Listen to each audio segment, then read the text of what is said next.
you've got yourself into a position that you did not plan for. And I think a lot of entrepreneurs and other people I've dealt with will always feel that you're not going to achieve something unless you've mapped out this perfect plan for it. And it doesn't always have to be perfectly linear, but you've got to have a vision of where you're wanting to go. And if you don't have that perfect vision of where you're wanting to go, then how do you get there?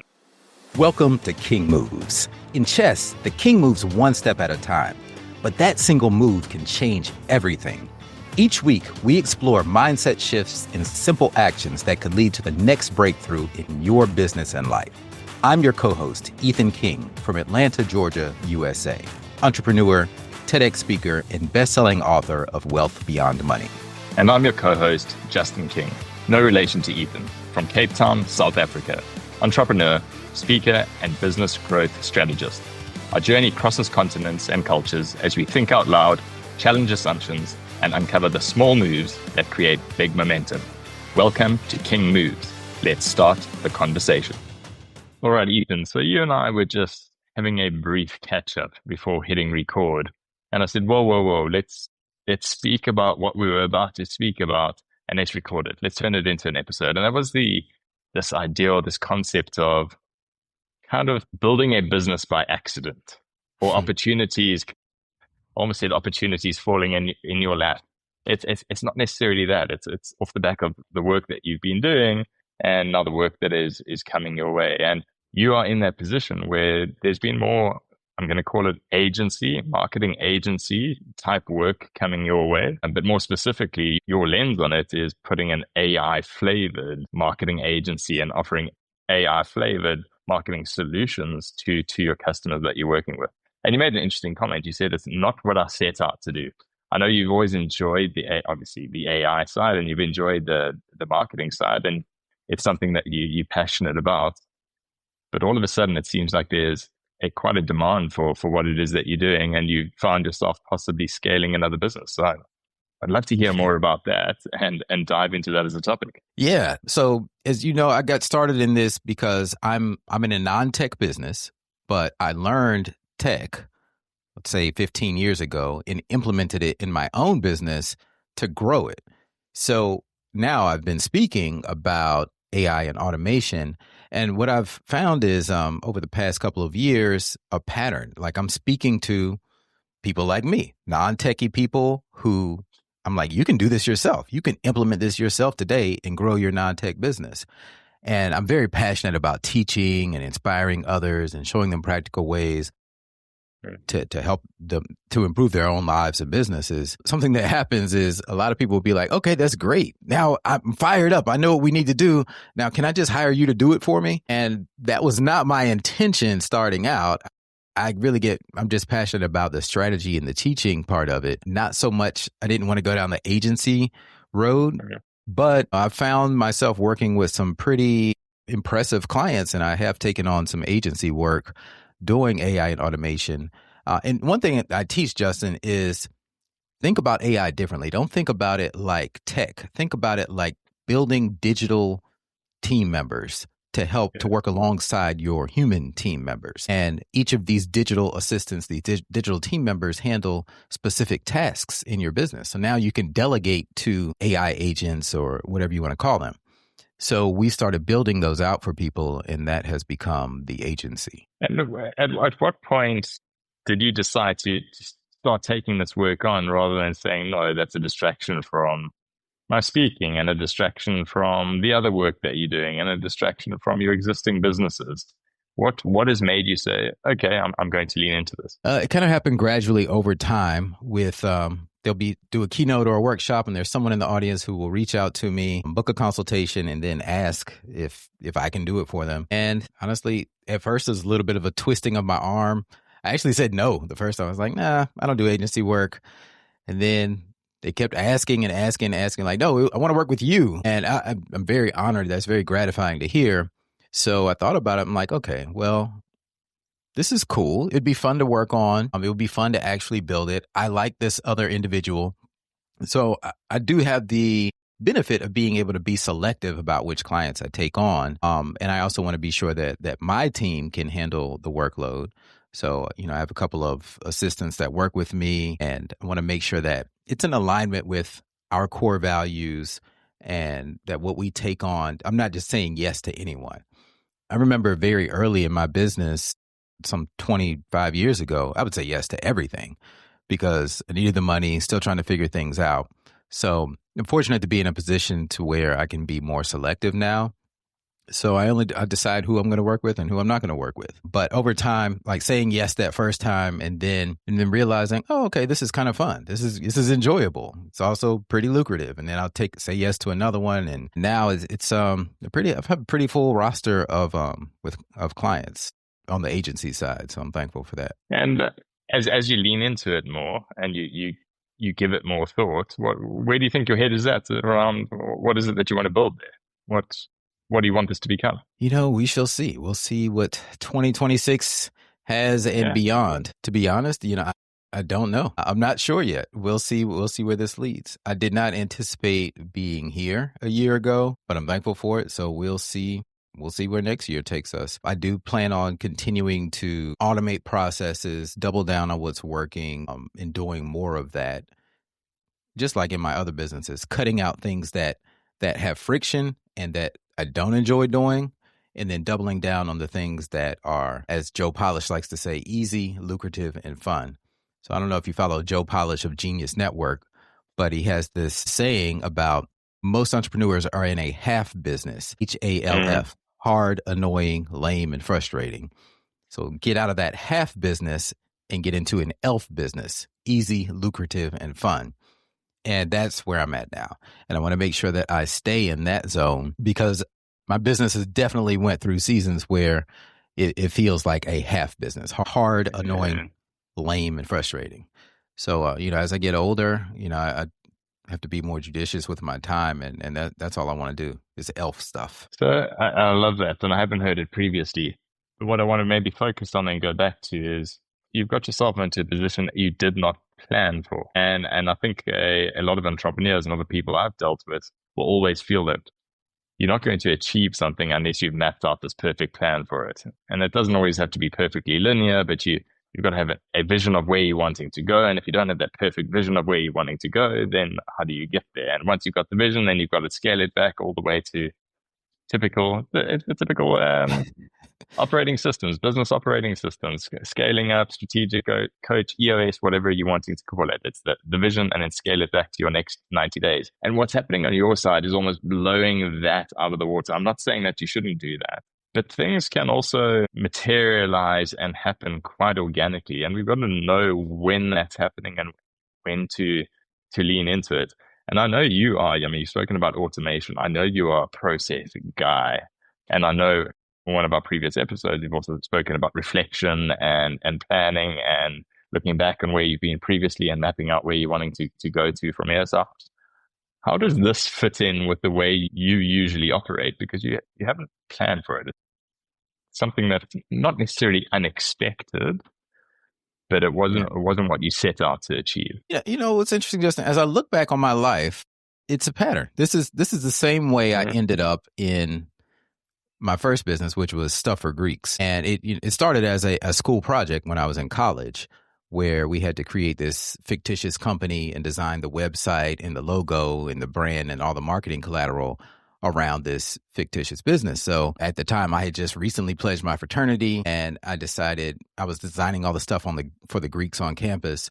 And I said, oh, well, I'm going to call this company Stuff for Greeks, and I actually bought the domain name, and that ended up becoming a real business. So it was kind of the same pattern, because what happened is back then, we launched the website live on the web, but now this was in the early 2000s, and we got picked up on this brand new thing called Google, and our competitors were still advertising in the yellow pages in the phone book. So we were at the top of Google. We didn't know what we were doing. We didn't know about SEO at the time, and really, all of this was kind of new, but we were hitting all the right keywords. So that's why we started getting orders from people across the country who we didn't know. And then now Stuff for Greeks is still one of the top players in e-commerce for fraternity and sorority gear. Now, that happened very accidentally. In fact, when we started the company, I was only doing graphic design services for people. So I would draw up their jackets and stuff and their flyers, and I'd say, go get your jacket made in your town go find a seamstress or whatever it's called. Go get your jacket made. And people were like, no, I don't have anybody. I want you to actually make the jacket. I didn't know how to make jackets, but I eventually said yes. And I remember this girl paid us like $200 and we had to go figure out how to make her jacket. And so here we are today where we've made thousands and thousands of jackets. So it definitely has been a pattern in my life. And since you asked me that question, now I'm thinking, you hear these entrepreneurs talk about how they had this grand vision and they planned everything out. I think that's, now that I look at it, I think that's complete bullshit. I think everybody just pivots and like you have to adapt. You have to flow like water. I mean, look at Amazon, for example. Amazon started out selling books. Now, you know their biggest revenue stream now? It's the servers, AWS. Yeah. Do you think, I mean, I don't know. Maybe when Jeff Bezos started out. No way. No way. Yeah, there's no way, right? Did he really know, okay, we're going to do books and then we're going to sell everything and then we're going to do cloud servers? No, he adapted and he saw opportunities. He might, I don't know if he does, but there are a lot of people who might say that now. It's easier to look backwards and say, yeah, this was the path and this was our plan all along. But I think 9 times out of 10, that's complete bullshit. Yeah, it's interesting. It's those micro pivots along the way that I think for you, do you think you're still serving what you ultimately set out to do, but it possibly in a different way? Like you said, with regards to this agency that you're almost falling into needing to create right now, what it actually does is it helps to fast track people achieve the thing that ultimately you want them to achieve anyway. If we have to think about it, that's your vision, that's your success metric. And we might sometimes think that it's got to do with, well, the type of business that you're wanting to build. That's part of it. But you're still working towards how you're wanting to help other people, how you're wanting to educate other people, how you're wanting them to have the success, how you're wanting their businesses to prosper or them prosper as individuals. So you're still working towards that. And maybe that's the thing that keeps you moving forward.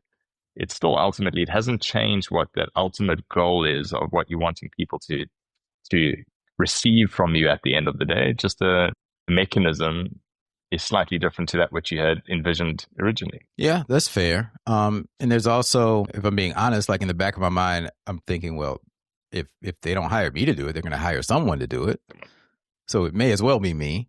And then I also know that there are a lot of people out here teaching AI and automation who really don't have the background. They're just, I'm not trying to put anyone down, but there are some people who are very, very, way more well-versed in AI than I am. And I'm very, I'm straight up. I'm like, hey, I'm a non-tech guy, but here's what I learned, practical stuff to implement in my business. And I teach what I know. I'm not Sam Altman. I'm not Elon Musk. I didn't invent the AI algorithms. I'm not out here like building. I'm not a full stack developer or any of that kind of stuff. I don't even really know much coding. So I'm very honest about that. But there are some people who literally just learned ChatGPT like, a few months ago, and they're like, oh, I'm an AI expert now.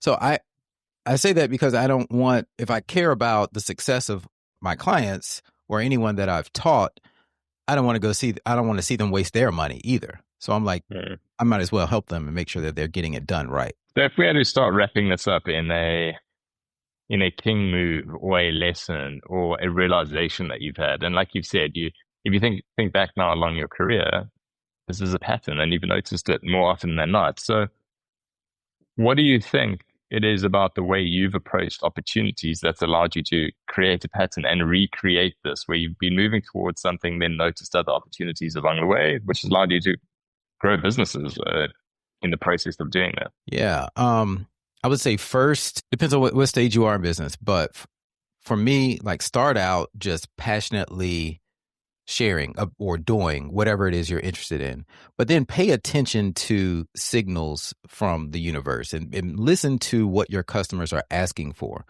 because sometimes there's something else in there. It could be a side effect of something of your core offer, and there may be a side part that's more attractive. So Kingsford is a brand of charcoal that people use for grilling, for like barbecuing.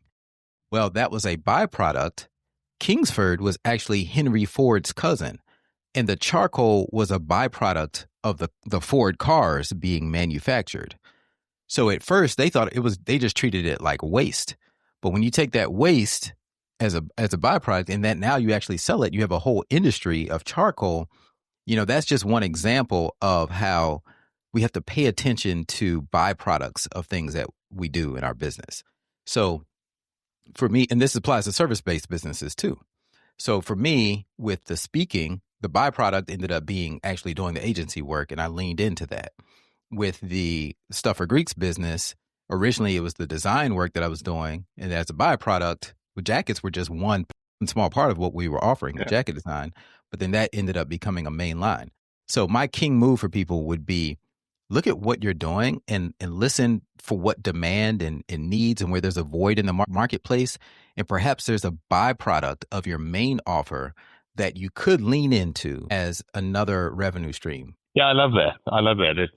I'm trying to articulate or come up with a king move that's linked to also not looking at everything as a shiny object that takes your focus away from keeping the main thing somewhat the main thing. And I don't know what that is, but I suppose that would be my king flag. Is there's two sides to this, because if we look at every nuance or every new request as a potential opportunity, it also just means that we are then chasing anything and everything, and we're going to actually not move forward in any way at all.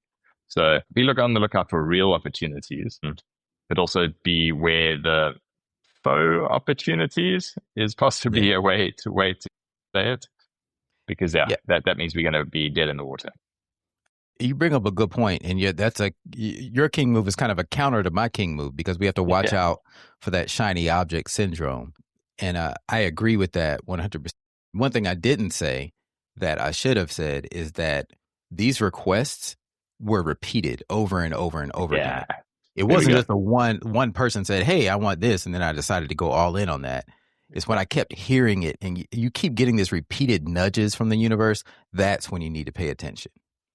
When you keep bumping into the same opportunity, maybe ask it on a date. Right.